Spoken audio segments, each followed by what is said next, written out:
Perfect. Perfect. Perfect.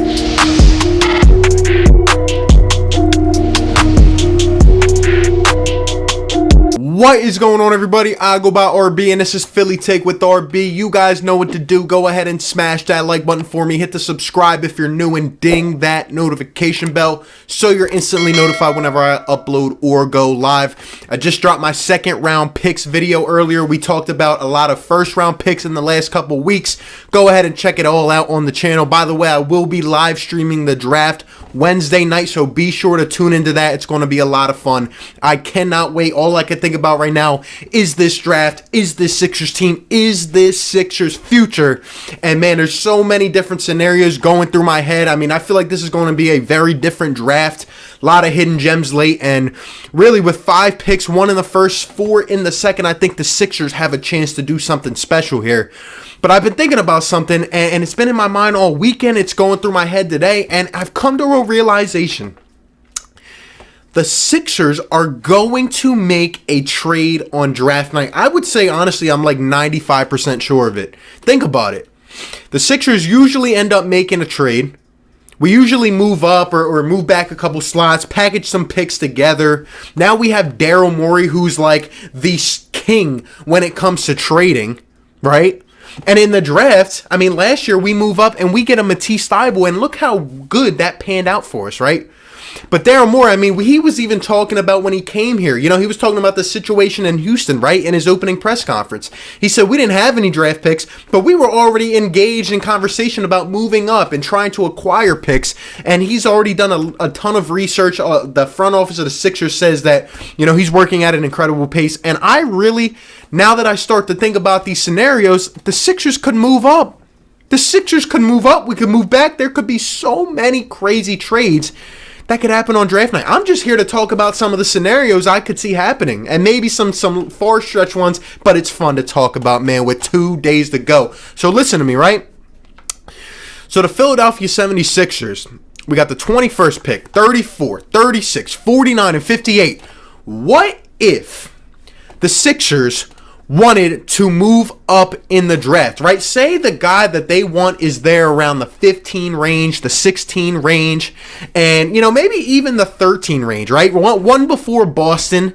New Orleans is trying to move Drew Holiday out. They're trying to get some young pieces, or maybe even some other vets to bring in to align with their young pieces that they have, right? And what if they go ahead and trade us the pick? Could the Sixers move up 7 slots, 8 slots? Could they move up in that range? What would it take? The 21st pick, a second rounder, maybe another one? Well, I think if the Sixers wanted to go really far, right? Let's talk about the crazy scenarios. What if the Sixers saw a guy, a guard, a generational type guard that they thought was going to translate so well at the next level? Like a Tyrese Halliburton, right? I've seen this guy, a top 5 talent. People think he might slip to around the 8 range to the New York Knicks. Well, what if he was able to slip to 9 or 10? What if the Sixers were able to move up and trade maybe their 21st pick, maybe a second round and a future second round or something like that, or even 3 picks that they have this year, and get a Tyrese Halliburton? The playmaking potential is off the chart. The shot is weird. It's funky, but it goes in. And the guy just looks like he's going to be a stud in the NBA. So you got Tyrese Halliburton there. What if LaMelo Ball was falling in the top 10? Because I've heard, you know, people might not want to deal with this guy in terms of his father. I've heard this guy might not be as polished enough. Maybe LaMelo Ball does fall near the latter part of the top 10. Could the Sixers really put together a blockbuster to move up and get him? LaMelo Ball, Ben Simmons, and Joel Embiid? Tyrese Halliburton, Ben Simmons, and Joel Embiid? I mean, it sounds like magic to me. I don't know if I want these guys, but I know that it would be insane. What if Aaron Nesmith falls to the 15, 16, 17 range? The Sixers have leverage. They have the ability to put together some of the picks in their arsenal and move up and get the guy they want. And that's why I'm excited about it. They can move up. What if Saddiq Bey falls to around the 18 range and we go ahead and we jump up in front of whatever team, right? What if we jump up in front of the Heat and Brooklyn and we say, no, I want Saddiq Bey. Saddiq Bey, Ben Simmons, and Joel Embiid. I mean, I'm getting excited. But all right, let's take a step back. Let's go ahead and actually, before we look at the most realistic trade, here's what would be pretty crazy. What if the Sixers go ahead and deal for a star on draft night? What if they go out and acquire a wing? What if they send their 21st pick and they send Al Horford and they bring in a guy, I don't know, like a Buddy Hield on draft night, right? Buddy wants to get out of Sacramento, right? What if they go and acquire a wing like that? Or what if they go and acquire backup depth? I would be all for it if we go ahead and package a second round pick. We go ahead and get some depth. I mean, I'm not against it. I could see the Sixers making a deal like that on draft night. I really could. And I would rather have a proven player because this year, there's not too many proven players in this draft. There's a lot of scenarios, right? We could go out and make a deal. If we get Al Horford out of here, I'm fine with it. But here's the most realistic thing, and I could really see this happening. What if the Sixers go and with the 21st pick, they keep it and they draft Tyrell Terry? What if he falls to us?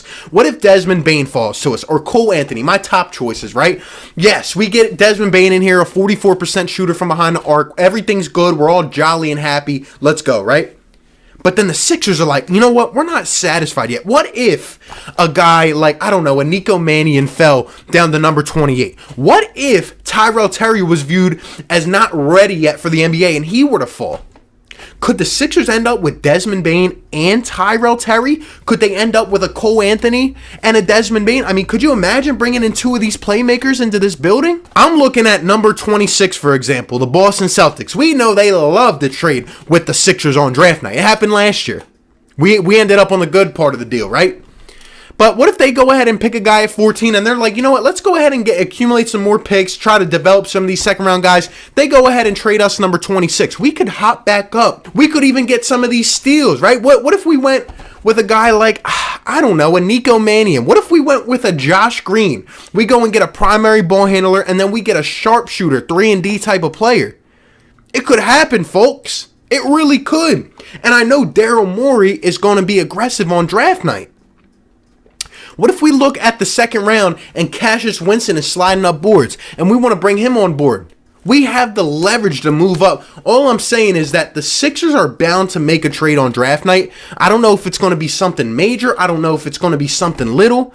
But at the end of the day, if a Grant Ryler's on the board, if, I don't know, a big man that we might like for depth, Vernon Carey's on the board. If, I don't know, a Malachi Flynn, another underrated guard. What if Isaiah Joe, the sharpshooter that I put in my second round pick vid that everybody likes, is there on the board?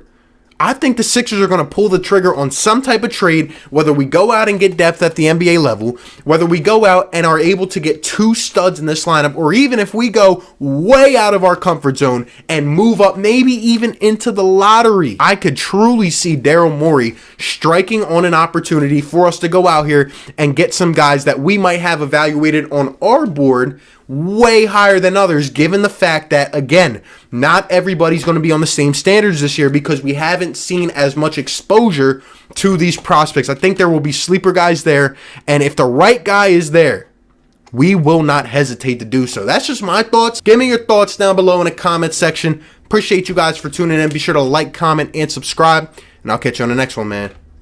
Peace. Perfect.